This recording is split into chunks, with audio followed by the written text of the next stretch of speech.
Once upon a time, Pomi and Momi, two beautiful birds, lived happily with their mother in Iceland. They loved each other dearly, always looking out for one another. As winter approached, cold winds began to blow. Their mother turned to Pomi and Momi and said, "It's too cold here. We need to leave." Pomi looked up and asked, "Where will we go, Mama?" Momi chirped, "I hope we find a sunny place." Their mother smiled warmly. "We will find a warm place. Don't worry."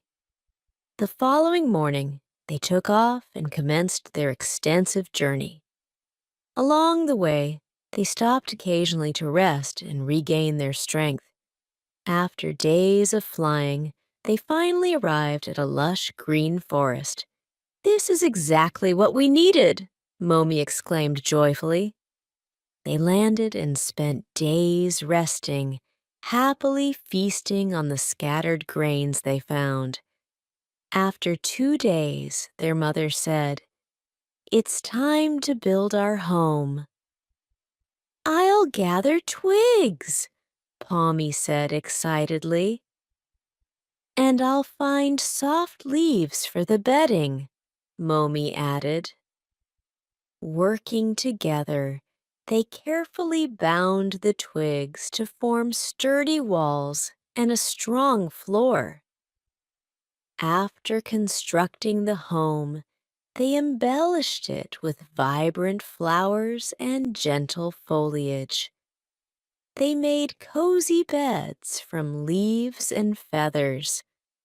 Their new home became a warm, peaceful haven, a perfect place to rest. One early morning, Pomi and Momi woke up before their mother. "Let's make some porridge," Pomi suggested. They quickly prepared it in a small pot. When their mother woke up, they served her breakfast, and the three ate together happily. After breakfast, they set out to search for food.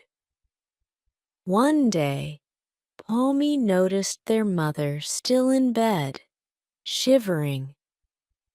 "You don't look well," he said, his voice filled with concern. "I feel so weak," she whispered faintly.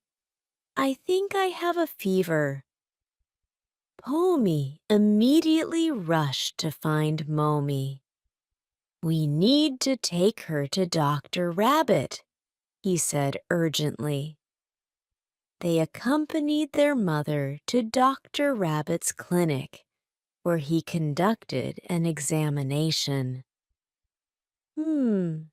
Your mother has a fever and is very weak," Dr. Rabbit said kindly, handing them a small bottle of medicine.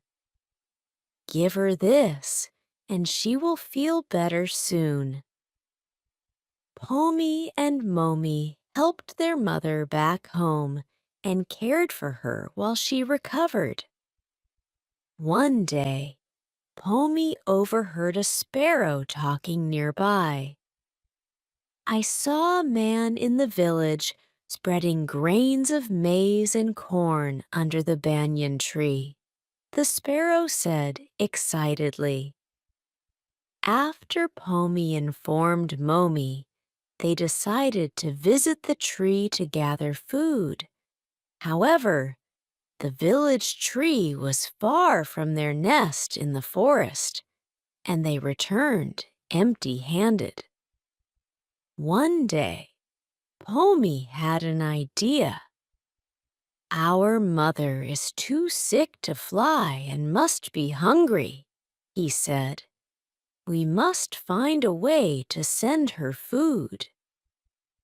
We can ask the sparrows, pigeons, and crows near our home to take the grains to her. Momi suggested.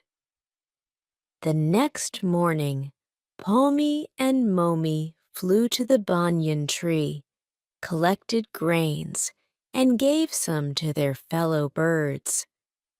They instructed their fellow birds to deliver the food to their mother.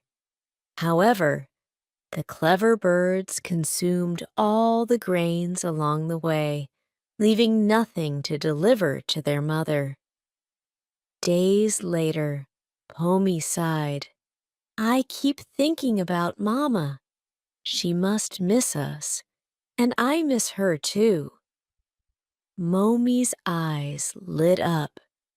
Yes, let's go and surprise her. Pomi and Momi carefully filled their pouches with grains and flew home. Mama will be so happy, Pomi said. When they arrived, they found their mother barely moving, her breaths weak and shallow. Mama, Pomi cried, his voice trembling with fear. Go get water! Hurry! He shouted to Momi. Momi dropped his grains and flew to the stream as fast as his wings could carry him. He filled his pouch with water and rushed back. While waiting, Pomi placed grains in their mother's mouth, hoping she would respond. When Momi returned, Pomi carefully poured drops of water into her mouth. Slowly, their mother stirred and opened her eyes. They wept with relief, hugging her tightly. Angry and determined, Pomi and Momi flew to confront the birds who had betrayed them. You ate the grains we sent for our mother, Pomi shouted at Mrs. Jojo the sparrow. If we hadn't returned in time, she could have died. They also confronted Mr. Ruru, the pigeon. How could you eat the grains? You nearly caused our mother's death, Pomi yelled, his voice filled with frustration. From that day on, they decided never to rely on others and stayed near their mother to protect her. In a nearby village, a hunter named Louis spent his days hunting animals in the forest and selling them in the market. One day, while hunting, Louis spotted a beautiful bird. He shot it, placed it in his bag, and continued hunting. When Louis returned home, he proudly showed the bird to his wife. I will cook this tonight. It will be delicious, he said with a smile. His wife frowned. You shouldn't have killed that little bird, she scolded.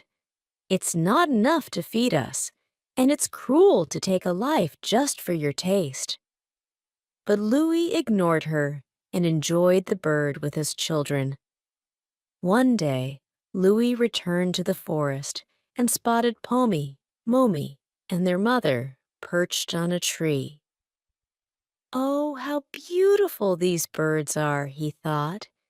If I hunt them, the meat will be delicious. He aimed his bow at the mother bird. Seeing this, Pomi stepped in front of her and pleaded, Oh, hunter, if you must kill, take my life, but spare my mother. The cruel hunter laughed. Foolish bird, you think I will listen to you? He shot the arrow, killing Pomi instantly. Next, Momi shielded his mother and begged, Please take my life, but let our mother live. But the hunter, cold-hearted and relentless, killed Momi and then their mother. Proud of his hunt, Louis returned home. However, when he arrived, he found his house engulfed in flames. His neighbors tried to save it, but failed. His family was gone, and everything he owned was destroyed.